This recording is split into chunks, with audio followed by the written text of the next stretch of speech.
हाय सांग मैंने जय जगन्नाथ। मु आज आसी आम बारी को भेंडी तोड़ापी। भेंडी तोड़ू तोड़ू हठात मत नजर पड़ा भेंडी गछ तले दुईटी धला धला छतु फुटी।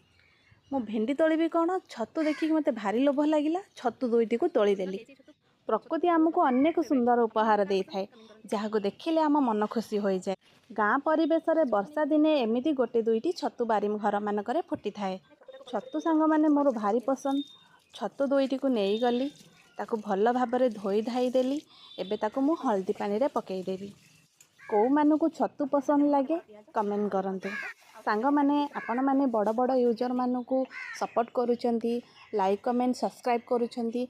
आम भली छोट छोट यूजर मानू भी सेतिकी सपोर्ट आ लाइक कमेंट सब्सक्राइब करंतु। आपणकर गोटे गोटे सब्सक्राइब आम मानू आगू को बढ़ापी गोटे उत्साह दब।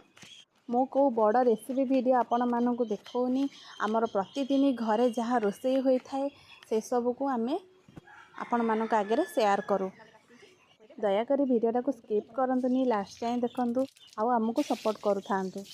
मु तो एबे फुटण फुटेकी कंचा लंका और प्याज को पकई देलिनी। प्याज टिके भल भाव में भाजी गले तादरे छतुटी पकईदवा। सांग मैंने सेम दुईटी छतु को लेकिन मोर पूर्वर गोटे वीडियो थिला से मु आलू पकईकी भाजी थी। आज किंतु मु आलू पकोनी, गोटे बड़ प्याज और कंचा लंका को पकईकी भाजी दउची। छतु तो प्रायत आमर हेई आसलानी। एबे टिके लुण और हल्दी पकईदवा। आपण माने एमिति दुईटी छतु बा गोटे छतु को लेकिन केमिति रोषेई करंती मते दयाकरी कमेंट रे कहंतु।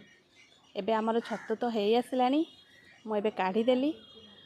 आमे एबे पखाळ खाइबा।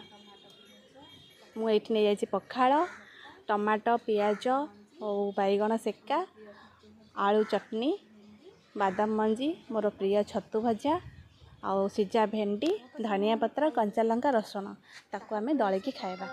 आपको देखी तो मते भारी जोसरे भोक हैलानी। सांग माने आपण मानू भी इनभाइट रहा। आपण माने भी आसंतु। मु एबे चाली खाइबी। पुणी नेक्स्ट वीडियो देखा। जय जगन्नाथ।